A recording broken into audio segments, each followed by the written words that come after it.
नमस्कार, मेहता टॉक्स पर आपका स्वागत है। मैं ज्ञानचंद प्रसाद मेहता।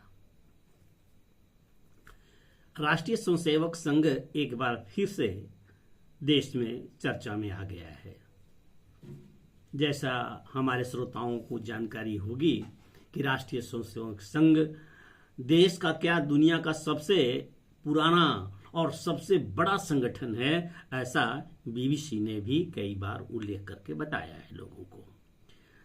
तो इस बार चर्चा इस बात की है कि वर्तमान सरकार ने राष्ट्रीय स्वयंसेवक संघ के लिए ये केंद्र सरकार में जितने भी कार्यरत कर्मचारी अधिकारी हैं उन पर से यह प्रतिबंध हटा लिया गया है कि वे संघ की शाखा में न जाएं। यह प्रतिबंध हटा लिया गया है। अब प्रतिबंध हटा लेने के बाद विपक्ष विरोधियों के हाथ में एक टूल आ गया कि ये सारे के सारे सरकारी पदाधिकारी कर्मचारी राष्ट्रीय स्वयंसेवक संघ के समसेवक हो जाएंगे या जो ना होंगे उन्हें मजबूर किया जाएगा, दबाव डाला जाएगा। इस तरह की अनेक बातें। जो राष्ट्रीय स्वयंसेवक संघ के स्वयंसेवक होंगे उन्हें सरकार की ओर से विशेष प्रोत्साहन दिया जाएगा। उसकी तरक्की, उसकी उन्नति, उसके प्रोग्रेस, उसकी पोस्टिंग इत्यादि पर विशेष ख्याल रखा जाएगा। सारी बातें, इन बातों को लेकर शंका हो रही होगी। सबों को यह जानना आवश्यक है कि राष्ट्रीय स्वयंसेवक संघ एक पूर्णतः विशुद्ध रूप से सांस्कृतिक तथा सामाजिक संगठन है। वो समाज हित में, देश हित में, राष्ट्र हित में काम करने के लिए प्रतिबद्ध है। इसमें किसी को संघ ने यह नहीं कहा है कि आप संघ की शाखा में न आए या संघ की सामान्य गतिविधियों में, विशेष गतिविधियों में, किसी भी चीज में हिस्सा न ले। आप भारत के हैं, आप आए। आप हिंदू हैं, सिख हैं, मुसलमान हैं, आप राष्ट्रीय स्वयंसेवक संघ की शाखा में आए। यदि आपके विचार मिलते हैं, विचार अनुकूल है, किसी के लिए कहीं रोक नहीं है। सरकारी कर्मचारियों के लिए भी कभी रोक नहीं रहा है। जब भी अब बहुत है सरकारी कर्मचारी, उन्हें सरकार रोकती है या नहीं रोकती है यह मुझे ज्ञात नहीं है। बताया जाता है कि सबसे पहला सरकारी कर्मचारियों के लिए प्रतिबंध श्रीमती इंदिरा गांधी ने 1966 में लगाई थी। तो आप खुद कल्पना कीजिए, 1925 में राष्ट्रीय स्वयंसेवक संघ की स्थापना हुई थी। कांग्रेस के लोग भी आते थे, संघ की शाखाओं में खूब आते थे और बड़े प्रसन्न रहते थे इसके कार्यक्रमों को देखकर, इनकी योजनाओं को देखकर, और ये जो विकास कर रहे थे समाज में इन्हें देखकर। बाद में कांग्रेस वालों ने स्वयं मना कर दिया भाई कि कांग्रेस के जो कांग्रेसमैन है वे राष्ट्रीय स्वयंसेवक संघ की शाखा में न जाए, वे न आने लगे। लेकिन फिर भी चोरी छुपे वे आते ही रहे। पूर्व में तो कांग्रेसमैन राष्ट्रीय स्वयंसेवक संघ के अधिकारी हुआ करते थे। जिला कार्यवाह ऐसे दायित्वों पर जिला स्तर के, तब जिला स्तर पर होना एक बहुत बड़ी बात थी, चूंकि इसका विस्तार फैलाव नहीं हुआ था। ये गांधी जी के समय की बात मैं कह रहा हूं। बाद में कांग्रेस वाले नहीं आने लगे। संघ वही है, उसकी विचारधारा वही है, इसमें किसी तरह का कोई बदलाव नहीं आया, परिवर्तन नहीं आया। लेकिन कांग्रेस तथा अन्य लोगों के विचार में भले परिवर्तन आया कि ये संघ क्या नहीं पता कर दे, वो कांग्रेस को खा न जाए, विलुप्त ना हो जाए कांग्रेस। लेकिन 1962 में कहा जाता है कि प्रधानमंत्री जवाहरलाल नेहरू 1962 के युद्ध में राष्ट्रीय स्वयंसेवक संघ के स्वयंसेवकों को जान जोखिम में डालकर राशन, दवा, अन्य प्रकार की वस्तुएं सीमा पर पहुंचाते हुए देखा। तो उन्होंने 1962 के गणतंत्र दिवस के परेड में आमंत्रित कर दिया और तुरंत की सूचना पर, जिसको कहते हैं त्वरित सूचना, 3000 पूर्ण गणवेश में, पूर्ण घोष में, बाजा के साथ परेड में भाग लिया। अब इसके विषय में लोग जो कुछ कहें, बाद में आलोचनाएं कांग्रेस से भी उठी, अन्य पार्टियों से, कम्युनिस्ट पार्टी जो बगल बच्चा रही है कांग्रेस की, सीपीआई, उसने भी इस संदर्भ में आपत्ति व्यक्त की थी, या और किसने किसने क्या किया। बाद में जवाहरलाल नेहरू ने कुछ ऐसा महसूस किया और अगले गणतंत्र दिवस या स्वतंत्रता दिवस या किसी भी प्रकार के हो, ऐसे राष्ट्रीय उत्सव से राष्ट्रीय स्वयंसेवक संघ को आने से मना कर दिया। लेकिन सरकारी कर्मचारी तब भी थे, सरकारी कर्मचारी आज भी हैं, बराबर रहे हैं, तो श्रृंखलता नहीं होती है। बाम सेफ के तरह सरकारी कर्मचारी अधिकारी अपने कार्यालय में धौंस नहीं जमाते हैं, कोई किसी से डरता नहीं है। संघ के जो स्वयंसेवक होते हैं अधिकारी सरकारी कार्यालयों में, वे कहते नहीं है, लेकिन उनके व्यवहार से सब कोई जानता है कि ये राष्ट्रीय स्वयंसेवक संघ से जरूर जुड़ा होगा, क्योंकि सबसे ज्यादा अनुशासित और काम करने वाला संघ का स्वयंसेवक ही मिलेगा, चाहे वो चतुर्थवर्गीय कर्मचारी में हो या कोई बहुत बड़े अधिकारी।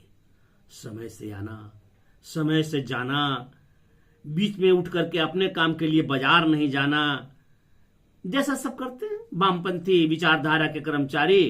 वो हैं, आते हैं, ऐंठ करके आते हैं और ऐंठ करके चले जाते हैं, इच्छा हुई आए गए, किसी के सुनना कुछ नहीं, कोई उस पर कंट्रोल नहीं कर सकता है, खाओ खाओ चाव चाव होता रहता है। लेकिन प्रायः राष्ट्रीय स्वयंसेवक संघ के यदि कर्मचारी अधिकारी किसी कार्यालय में है तो वो अनुशासन से रहते हैं और किन्हीं को जरूरत नहीं पड़ती है कि कोई इनके खिलाफ आवेदन पत्र दे कि ये राष्ट्रीय स्वयंसेवक संघ की शाखाओं में जाए। आखिर 1966 के पहले जब थे तो क्या बिगाड़ रहे थे? 1966 के बाद जब जनता पार्टी की सरकार केंद्र में आई तो 1977 में यह प्रतिबंध हट गया सरकारी कर्मचारियों के लिए। तब जब प्रतिबंध हट गया 1966 से लेकर के 1977 तक, ये 10 वर्ष के महीने में प्रतिबंध था, और 77 में प्रतिबंध हट गया तो क्या ऐसा हुआ कि सारे देश के केंद्रीय सरकार या राज्यों के सरकार के कर्मचारी पदाधिकारी धड़ाधड़ धड़ाधड़ धड़ाधड़ संघ की शाखाओं में जाने लगे? नहीं, जिनके विचार, जिनके मन, जिनका व्यवहार, जिनका उस सीक्वेंस, यह भारतीय संस्कृति सभ्यता के प्रति लगाव था, वे आए, वे रहे, वे कभी तक नहीं गए छोड़े, जब प्रतिबंध था कि या नहीं था। और 1977 के बाद फिर से श्रीमती इंदिरा गांधी 1980 में आई तो ये सरकारी कर्मचारियों पर प्रतिबंध लगा दिया, और ये 1980 का लगा प्रतिबंध 24 में मोदी सरकार ने हटाया है। तो क्या 1980 से 1924 तक सरकारी कर्मचारी शाखा में नहीं आते थे? राष्ट्रीय स्वयंसेवक के विभिन्न दायित्वों में नहीं रहे? ऊंचे ऊंचे अधिकारी नहीं थे? थे, बिल्कुल थे, आगे भी रहेंगे। और ये धारणा हटा दीजिए कि आज प्रतिबंध हट गया तो कल से सारा एसपी, कलेक्टर, डीसी इत्यादि सब राष्ट्रीय स्वयंसेवक संघ की सदस्यता ग्रहण करने के लिए पंक्ति में खड़े हो जाएंगे। ऐसा नहीं होता है, ऐसा नहीं होता है। ये सदस्यता मिलने और देने वाली चीज नहीं है। हम हर राष्ट्रीय स्वयंसेवक हर भारतीयों को अपना स्वयंसेवक मानती है, और वैसे को तो विशेष करके जो शाखा में आते हैं, जिनके विचार मिलते हैं। तो ये भिन्न प्रकार के जो धारणा लोगों की होगी कि ऐसे ऐसे लोग हो जाएंगे तो सरकार के प्रति ये ज्यादा झुका होगा इनका, और गैर आरएसएस के जो कर्मचारियों होंगे या जनता होगी उसके साथ उचित व्यवहार नहीं होगा, पार्टियों के साथ उचित व्यवहार नहीं होगा, क्योंकि सब तो राष्ट्रीय स्वयंसेवक संघ वाले के वही हो जाएंगे। ऐसा हरगिज नहीं होने वाला है। नीति नियम को मानना, सरकार द्वारा निर्धारित जो नियमावली है उससे उन्हें सरकार के अंतर्गत काम करना ही होगा। आप स्वयंसेवक हैं तो और आपके ऊपर ज्यादा जिम्मेवारी है। राष्ट्रीय स्वयंसेवक संघ कोई छोटा मोटा संगठन नहीं है। 70 के लगभग इनके ये संघ विचार परिवार के अनुसांगिक क्षेत्र है, जैसे विश्व हिंदू परिषद, उसके नीचे इनके कई शाखाएं हैं, बजरंग दल इत्यादि, भारतीय मजदूर संघ, छात्रों में विद्यार्थी परिषद, शिक्षा क्षेत्र में विद्या भारती। देश में लगभग 20,000 से अधिक सरस्वती शिशु विद्या मंदिर हैं और इसमें से लगभग इन विद्यालयों में पढ़ने वाले 34 लाख के करीब इसके छात्र छात्राएं हैं, जिन्हें भैया और बहनें कहा जाता है। इसमें पढ़ाने वाले लोग, जिन्हें शिक्षक और शिक्षिकाएं बाहर कहते हैं, 1,34,000 हैं। वहां इन्हें आचार्य से सम्मानित किया जाता है। आश्चर्य तो आपको यह जानकर होगी कि इन विद्यालयों में, सरस्वती शिशु विद्या मंदिरों में 68,000 के लगभग मुस्लिम भैया बहनें पढ़ती हैं, क्रिश्चियन ये मिला करके। यही नहीं, सरस्वती शिशु विद्या मंदिर में पढ़ाने वाले मुस्लिम आचार्यों की भी संख्या उल्लेखनीय है। कर्मचारियों के संगठन के क्षेत्र में भी राष्ट्रीय स्वयंसेवक संघ का एक अनुषांगिक काम करता है। कहाँ नहीं है? जब 70 अनुषांगिक कहा है तो वनों में, समुद्र के किनारे की बस्तियों में, देश के कोने कोने में विभिन्न सेवा संस्थाओं के द्वारा सेवा केंद्र स्थापित किए हुए राष्ट्रीय स्वयंसेवक संघ अपना काम कर रही है। यह केवल राज्य सरकार के कर्मचारियों और इनके अधिकारियों के बूते नहीं हैं, उनके लिए ये नहीं है, बल्कि सरकारी कर्मचारी अधिकारियों के लिए यह राष्ट्रीय स्वयंसेवक संघ है। वे इस माध्यम से अपना समय देकर के राष्ट्र की सेवा कर सकते हैं तो करें और करते हैं। कोई बेजा फायदा सरकारों से, किसी भी सरकार से उठाने का कोई कारण नहीं बनता है राष्ट्रीय स्वयंसेवक संघ के लिए। राष्ट्रीय स्वयंसेवक संघ के लिए इनके खर्च करने के लिए कोष कहीं से विदेशों से नहीं आता, कि दुनिया का जगहों से, दुनिया के अन्य जगहों से कोई फंड नहीं आती है। ये परिवार, ये राष्ट्रीय स्वयंसेवक संघ, हर व्यक्ति भारत माता के प्रति इस प्रकार से समर्पित है कि इस संगठन को अपना परिवार समझता है, अपना घर समझता है। जिस तरह से अपने घर और परिवार में शादी होती है, बहन की, बेटी की, मंडपा छपड़ा, और उसमें खर्चा आता है, तो ये खर्चा कौन देता है?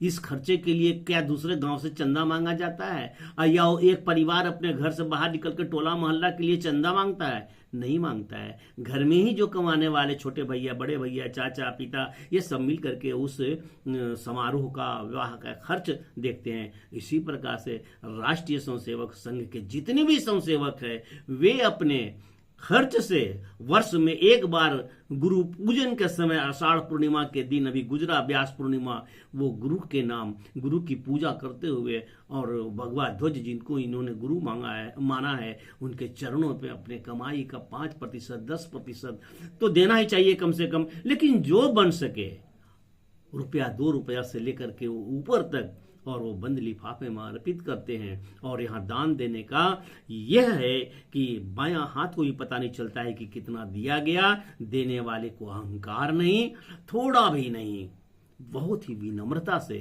क्योंकि वो लगता है कि जो कुछ भी भारत माता के लिए मैं कर रहा हूं वो बहुत कम कर रहा हूं।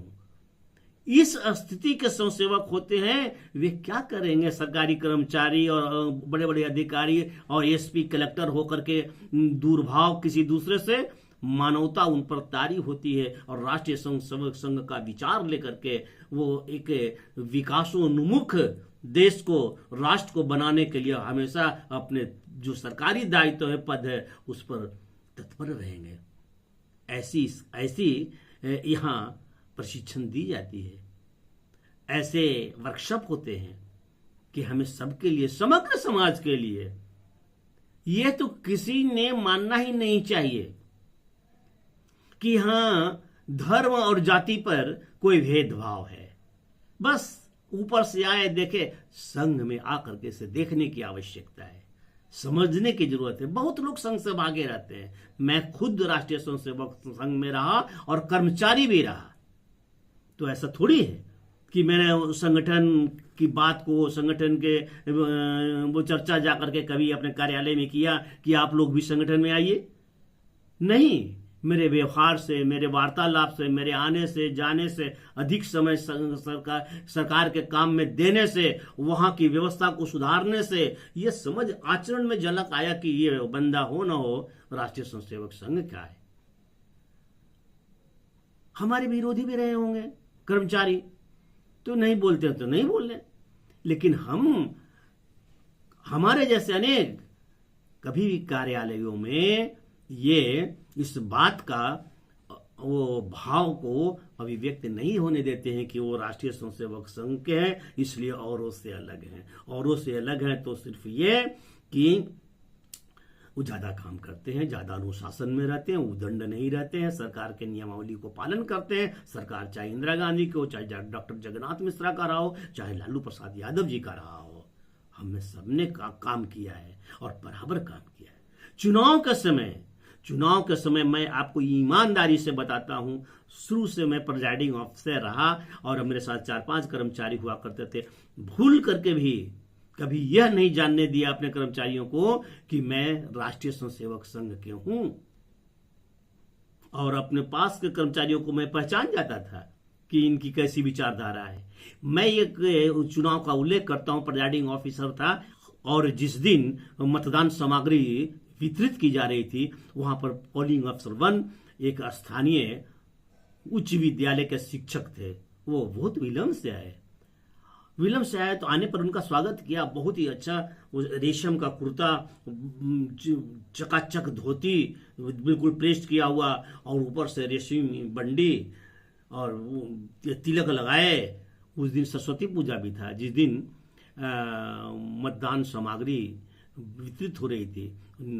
लालू प्रसाद यादव का शासनकाल था, 90 का दशक, और वे व्यक्ति विलंब से आए। आश्चर्य, मैं तो समय से था ही, धीरे धीरे सभी आए।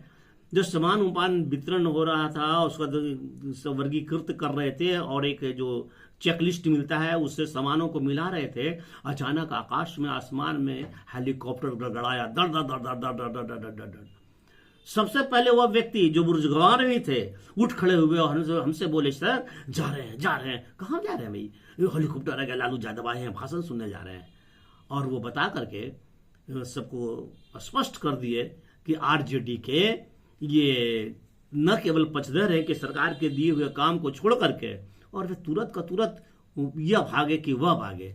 हाँ, भारतीय जनता पार्टी इसके अनुषांगिक अवश्य है, लेकिन राष्ट्रीय स्वयंसेवक संघ का स्पष्ट निर्देश है कि हर कोई आरएसएस में रहने वाला भारतीय जनता पार्टी के मंच पर, भारतीय जनता पार्टी के प्रत्याशी, उनके चुनावी भाषण, उनके चुनावी रैलियों में प्रत्यक्षता सम्मिलित न हो, जिससे समाज को लगे कि राष्ट्रीय स्वयंसेवक संघ इसकी मदद करता है। अब हो रहा है धीरे धीरे, आप इतना गाली दे रहे हो संघ को, इतना दुत्कार रहे हो, तो कुछ कुछ बातें हो रही है। तो आशा है जिनको भी कोई इस संदर्भ में पूछना है तो मेरे कमेंट्स में आए दे, मैं उत्तर दूंगा हर तरह से। ये हुआ है, यदि प्रतिबंध हटा है तो ये भूल जाइए कि इस प्रतिबंध के हटने से कल से हमारे शाखाओं में काफी भीड़ लगने लगेगी, या हमारे दफ्तर खोलने पड़ेंगे सबका रजिस्ट्रेशन करने के लिए, सरकारी कर्मचारी कार्यालयों से टूट पड़ेंगे आकर के।